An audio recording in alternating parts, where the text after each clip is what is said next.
Well, welcome to week 10's topic 3, the last of the 3 topics that I'll be discussing with you on this voiceover PowerPoint slides. The 2 topics related to the discussion in chapter 4 that I'd like to talk about this afternoon in the chapter 4 of the Negotiating for Success book are the fiduciary is one topic, and that is discussed and some discussion and examples in chapter 4. The principal-agent relationship isn't discussed directly, but it's somewhat related to the fiduciary, and there's some different examples that we can give when we talk about the principal-agent relationship. What is a fiduciary? A fiduciary is a person or organization that acts on behalf of another person or persons to manage assets. Being a fiduciary means it requires being bound ethically to act in the other person's best interest. So a fiduciary must put a client first. The fiduciary must disclose all conflicts of interest. The fiduciary may never mislead clients, must act in good faith all the time, and provide full disclosure. I'll give you some examples of a fiduciary here. That fiduciary relationships would be those characterized by money managers or financial advisors, bankers, accountants, executors of estates, board members of boards of directors, and corporate officers. All of those people are examples of those who have fiduciary responsibility. When you get a chance sometime to watch, if you watch a news program or watch CNBC, the financial cable station that right now is talking of course, a lot about the impact of the coronavirus and the impact it's having on the economy and on the stock market. When an individual reporter or an expert is interviewed on there and asked about what's going on in an industry, like right now, I saw one this morning. They interviewed a financial advisor who dealt with airline stocks. And of course, you can imagine what kinds of questions they were getting, and the airline stocks have taken a real beating the last week or so because of the severe cutback in travel.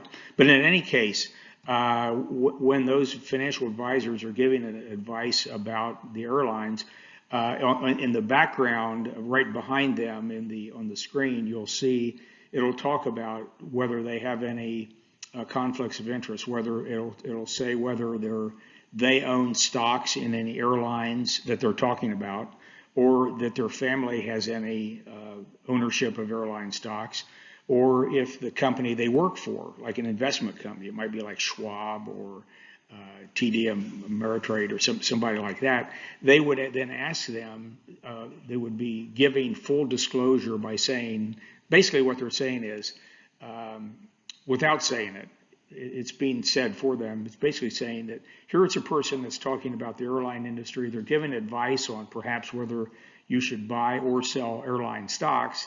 And it's important for full disclosure for us to tell you that whether or not they own stock in those companies. So basically that's the idea of a fiduciary relationship, a fiduciary example. And I wanted to add that because that's adds a little bit more to what was in chapter 4. When we talk about sales, one type of salesperson that we do need to talk about is financial advisors and others who are basically stockbrokers. They sell stock. They provide financial advice, but they are sellers. They are salespersons, and they operate in every way as a salesperson, just the way we talk about a salesperson for any kind of business. But in addition, they have this special fiduciary responsibility because they handle the financial assets of other people. The other second example that's related to chapter 4, but not directly defined as such, but closely related to fiduciaries, is the principal-agent relationship. That's an arrangement in which one person or entity legally appoints another to act on their behalf or on its behalf if it's a company. And that particular relationship is called the agency. And so you're familiar with many businesses, particularly, for example, people in the insurance business. They are an agency. They are appointed as an agency. They have an agency relationship with a company. So your State Farm agent has a relationship, principal agent relationship with the State Farm company. You're a real estate agent, or if you've purchased a house lately or sold one recently, or are familiar with the real estate agent occupation, they are certainly agencies in this respect. The agency principal agent relationship works in the real estate business as well. Here is an example, a graphic that shows the theory of the relationship, the principal agent theory or relationship. I'm going to give you some examples. I have a couple of examples here I'm going to read here in a second, but what we're showing on this graphic here is the principal hires the agent, and the agent performs on behalf of the principal. And clearly with those two little half circles on either side called self-interest, both parties have a self-interest. They have their own self-interest that they look after. And so it's for that reason we need to talk about this principal agent theory, also called the principal agent relationship. Let me go through the example that I have here, and I worked up an example that we'll talk about it, and we'll talk about it as being the Emerson Brothers, related to the Emerson Brothers food store that you might recall from your midterm exam. So a principal agent relationship is an arrangement between two or more individuals or entities. That could be two or more offices, two or more companies, but typically we talk about them as being between two or more individuals. It's easier to kind of think about it and talk about it that way. Specifically, the agent of the relationship performs a task on behalf of the principal. This is often due to different degrees of knowledge and skills.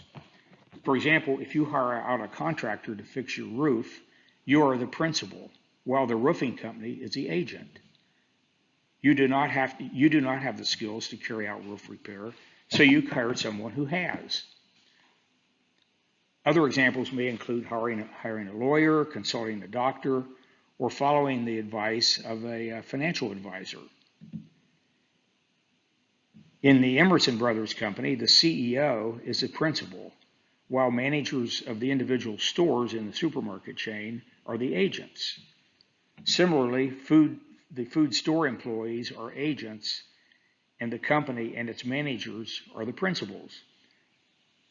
So let me read through that again. So the CEO is the principal, and the supermarket individual store managers are the agents. So in each case, we have to decide, okay, who is the principal, who is the agent. So in that case, if we're talking about the CEO and the store managers, the CEO is the principal, the store managers are the agents.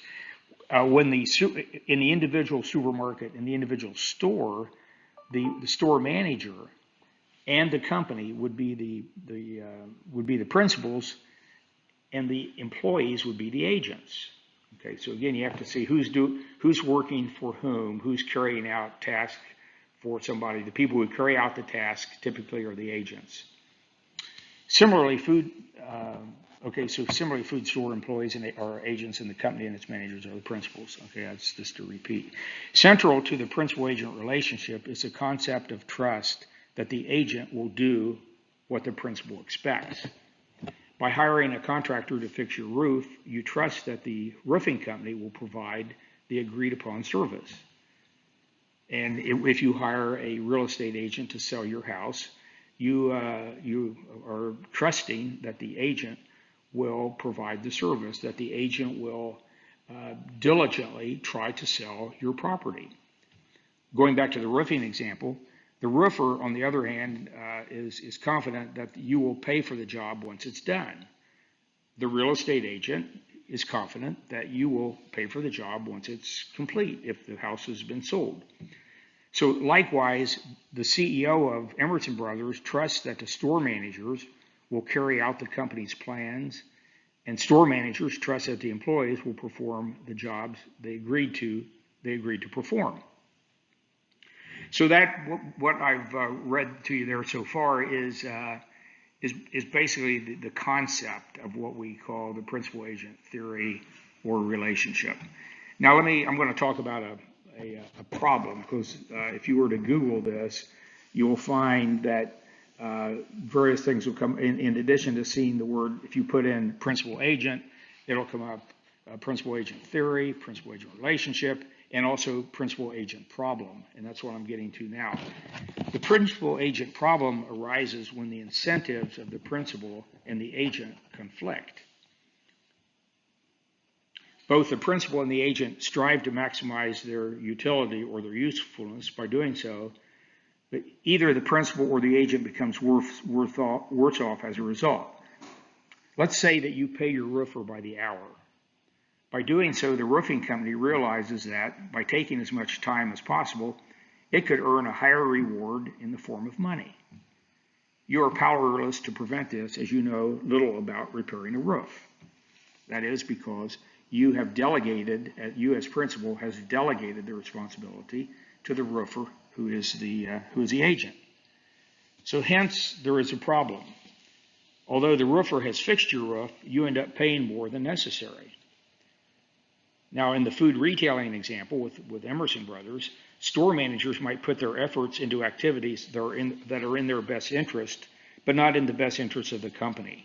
And remember that the kind of the focus of your midterm exam was that that was kind of the case that you as a member of the strategy team were concerned about, is whether the managers would latch onto these new ideas and pursue those with the vigor that that your committee, your strategy team hoped they would. So, for example, in a different example, on behalf of the company, the CEO may set a goal of reducing stockouts in the company's stores. It means making sure that orders are up to date and empty spaces do not exist on the store shelves. But the store managers may be preoccupied with other activities that boost their sales, but not necessarily profits, especially if they are rewarded for a sales increase. So it may be that the store managers might be paying attention to stockouts, but only to certain product stockouts. It might be only to those that are where it's easier to get a vendor to come into the store and fill the shelves. It might be that the store managers are trying to fill the shelves with products where they can do their job without putting in less time than it might require to keep all the shelves full. So, how do you eliminate the problem? Turning back to the example of the roofer, let's say you can change an element of the roofing contract. Instead of paying the roofer by the hour, you pay by the project, a set fee. There's no way then, if this is the agreement, there's no way that the roofer can stretch out the time and make it last longer. And if you were paying by the hour, you would pay more. So eliminating the principal agent problem comes down to finding out the conflict of incentives. If you're the principal, make sure the incentives you provide are rewarding the behavior of the agents. According to the theory, if you eliminate the conflict, you eliminate the problem. So that's That's what we call, and that's what the business world calls the principal agent theory or relationship. With that slide, that is the end of week 10 topics. That was topic 3.3, end of the week. All of these now, right now, this is Wednesday, late Wednesday afternoon. I'll go ahead and post this, and everything will be ready for you to, you'll have all 3 topics to read up on tonight, and you'll have, to work on tomorrow. What I will do tomorrow, then I'll get together get your midterm exam materials together and get all those get those scores posted. My goal this week, since we found out we were going online with the class, was to make sure that you had some continuity in your reading, and that you could felt like you could be continuing on. And me too. I felt like I wanted to be doing things that let us feel like we were continuing on as we get into this the 10th week of our semester. But next thing, look for those your midterms. I'll get all those papers scored and posted. And like I've said in some of the other slides, any questions, any comments you have, concerns, please let me know at my information, my contact information, my email, roger.hutt@asu.edu. It's roger.hutt@asu.edu. Quick things, or just another option that you can use, quick questions or any kind of question. Send a text or a cell phone call to my cell phone at 480-248-0019. And with that, I'll say good evening.